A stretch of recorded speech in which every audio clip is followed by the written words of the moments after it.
इस कार्यक्रम को रखने का पर्पज क्या रहा सर आपका? देखिए, बहुत अच्छा आपने सवाल किया विजय जी। बेसिकली देखा जाए तो राजस्थान में जो एट्रोसिटी की जो घटना है वो बहुत लंबे अरसे से हो रही है और जिन समुदायों के वोट के आधार पर राज्य सरकार सत्ता में आई है उन्हीं के ऊपर जो घटनाएं हुई उन्हीं का उन्होंने संज्ञान नहीं लिया है। उदाहरण के तौर पर मैं आपको बताऊँ कि इंदर मेघवाल की जो हत्या हुई उसके बाद उसके परिजनों को आप यकीन करेंगे, हम वहाँ पर परिवार से जुड़े हुए हैं, वहाँ के लोकल लोगों ने, क्योंकि यहाँ का जो ऐसी समुदाय है विशेष रूप से उनके पास ज़मीन नहीं है, वो भूमिहीन क्षेत्रों में गिने जाते हैं। और अभी NSS में उनका एक डेटा आया, नेशनल सैंपल सर्वे ऑर्गेनाइजेशन का, उन्होंने कहा कि देश में 42% परिवार ऐसे हैं जिनके पास ज़मीन नहीं है। राज्य सरकार ने भी एक सर्वे करवाया है और 2021 का इन्होंने जो कृषि के ऊपर जो पत्र जारी किया है उसमें भी इन्होंने कहा कि लगभग 38% परिवार राजस्थान में थे जिनके पास भूमि नहीं है। इसका रिजल्ट क्या होता है जो हमको इंदर मेघवाल जी के परिवार के साथ देखने को मिला कि इंदर मेघवाल जी का परिवार जो है दूसरे के खेतों में मजदूरी करता है। अब जैसे इंदर मेघवाल के साथ इंसिडेंट हुआ, इंसिडेंट होने के बाद उन लोगों ने जिनके खेतों में वो काम करते थे वो काम लेने से मना किया,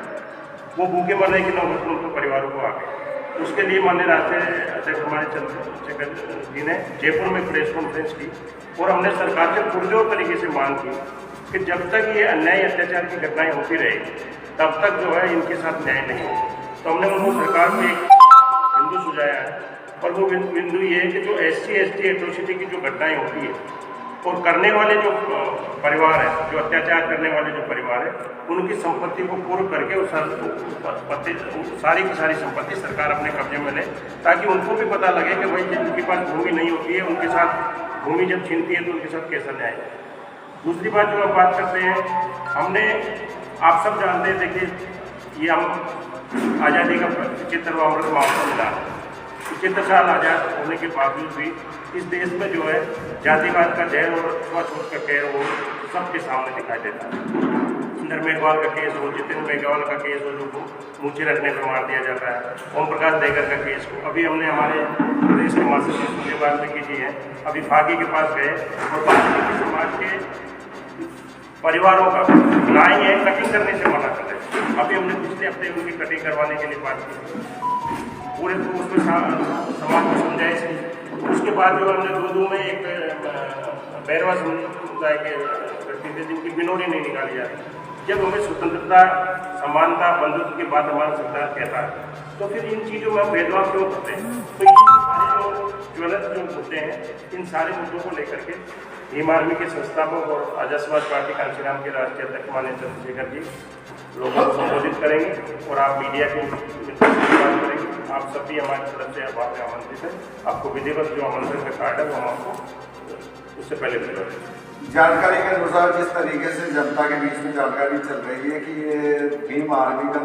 ना होकर एक राजनीतिक संगठन का कार्यक्रम है, तो इसके बारे में आपका क्या स्पष्टीकरण है? देखिए, स्पष्टीकरण देने की इसमें कोई ज़रूरत नहीं है।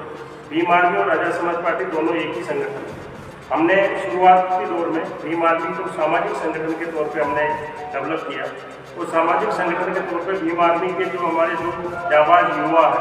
उन्होंने अन्याय अत्याचार की घटनाओं को प्रशासन के संज्ञान में लाया, तो प्रशासन ने उनके ऊपर छोटे मुकदमे दर्ज करना शुरू कर दिया। और हमें ये महसूस हुआ कि हम एक सामाजिक आंदोलन को, सामाजिक लोकतंत्र की स्थापना के लिए केवल भीम आर्मी के बल पे हम आगे तक नहीं बढ़ा सकते। इसलिए फिर 2017 में मजबूरन हमको आज़ाद समाज पार्टी कांचीराम के नाम से राजनीतिक संगठन रजिस्टर करवाना पड़ा भारत निर्वाचन आयोग में और 2017 से हमारी पार्टी जो है रजिस्टर्ड हुई, ताकि हमारे जो भीम आर्मी के जो युवा है उनके ऊपर जो के आगामी विधानसभा चुनाव में सारी 200 सीटों पर हम चुनाव